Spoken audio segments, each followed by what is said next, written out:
Thank you all so much for tuning in to our special off-site Connect show at Woodruff Art Center for Built Tech Week. Sitting beside me now is Andrew Ackerman. You are the Managing Director of Urban Tech for Dreamit Ventures, correct? Yep. Wow, what does that entail? Well, way to start with a small question. So Managing Director means I run the vertical for Dreamit. So Dreamit's a venture fund and an accelerator. So at the end of the day, my responsibility is to get enough good startups to our fund that we can invest in. There's a lot more under that. We have three verticals. One is health, totally irrelevant for today. One is secure tech, which sometimes touches real estate. And there's urban tech, which is my baby. So it's real estate, construction, and the parts of smart city that don't suck. So as long as you're not asking the city or any other municipal or city, a government agency for money, we'll look at you. So that includes transportation, that includes energy, that includes waste and water. But it's the core of what we do is like really cool real estate companies and really cool construction tech companies. I love that, the parts of urban tech that don't suck. Everyone gets it. What's one of the most exciting things you've seen develop over the course of 2018? Ooh, okay.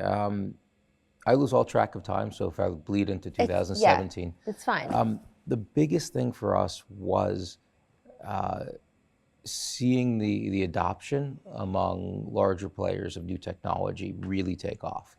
So we are relatively new to the space. We've been in this for like close to 3 years, which makes it seem like we've been in the space for a long time, but there are guys that have been in this for like decades.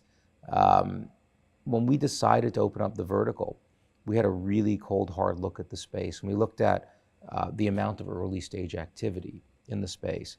And it turned out that it was actually within 1% of where health was back in 2012. So like, okay, this is the right time for us to get involved in the space. The one thing we didn't know was whether or not it was just gonna stay flat or whether it was gonna go and take off. So what we really tried to understand is, are the big construction companies, are the big developers, are the big property owners starting to actually work with early stage companies or not? And it seemed like it was.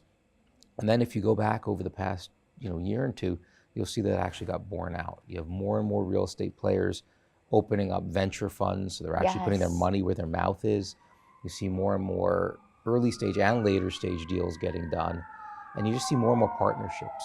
And I can tell you more about that in a bit, but like I hate when I talk for 30 seconds straight. But that's why you're here. We're here to showcase like all the nuggets that you have in here. You know what I mean? So, but I appreciate you being mindful of breaks. Breaks are good. Breaks are good in the conversation. They let you edit out when I say stupid things. I don't see that happening. But hey, we're all in this together. How did you get into this? Ooh, okay, that's a good question. I knew to ask it. No, so it all goes back to a gentleman by the name of Jeff Finnick. Okay. If you're in the real estate development world, you may know him because he is the guy behind the $3 billion Water Street Tampa redevelopment project. Wow. So yeah, it's kind of a big deal. But ironically, the intro came through EdTech. So we had run an EdTech program in years past. And one of the alumni came to me and says, you should really talk to this guy. He's doing interesting things in Tampa. And we had gone to slightly later stage, kind of post-revenue, pre-Series A is what we call our sweet spot. So when my friend is in Barani, when he says, oh, like this guy, Jeff Finnick, is just trying to build the startup ecosystem in Tampa, our first response was to say, okay, that's nice, but we don't do that anymore. We're the next step in the process. And then Barani says, no, dude, you have to Google Jeff Finnick. So like I Google him, it turned out he ran one of the largest mutual funds in the world. He'd moved down to Tampa, he bought the Tampa Bay Lightning. So suddenly I realized this is just not some guy trying to start an incubator somewhere. Right. So we started talking to him a little more seriously. The managing partners of Dreamit get involved. And he likes our model. So we said, well, let's do something together. So then we have to figure out what that something is.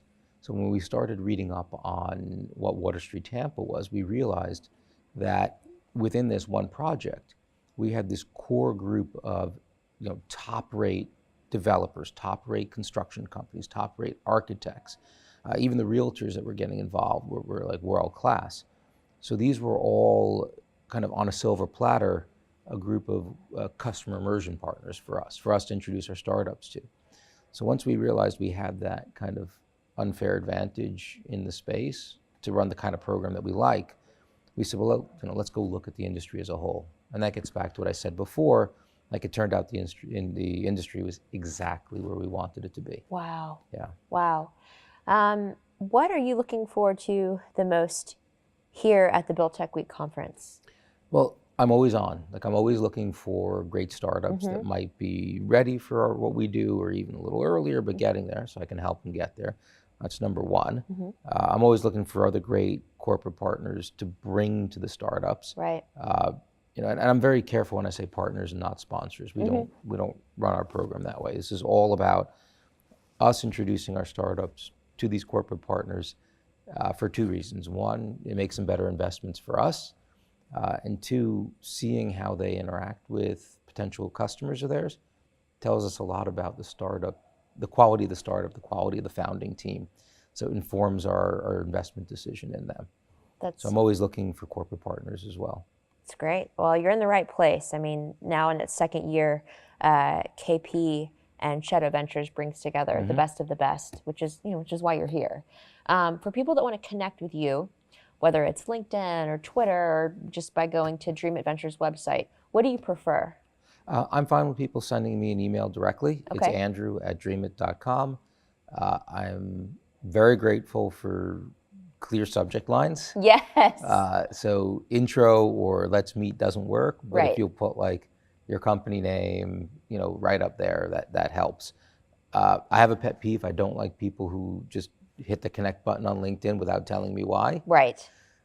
So if you're going to do that, customize your invite and explain why. Please. Or better yet, just email me. Please. Yeah. So Andrew@dreamitventures.com or Andrew@dreamit.com? Either one works. Ooh, I like that. Yeah, I like it took us a while to buy the second domain. Well, somebody held us up. Those domain hoarders. Yeah. We're looking at you. Yeah. You know who you Hoarders are. is the nicer term for it. Well, I'm so thankful you're here. I'm glad that we had a chance to talk. I'm looking forward to connecting with you offline. I'll make sure to send a clear. If you connect with me on LinkedIn, I will remember. Okay, good. But seriously, thank you so much for being here and for all that you're doing as a founder at a startup. The importance of people like you and what you do is huge and enables us to change the world. So thank you. Thank you so much for being here. My pleasure. Thanks for having me.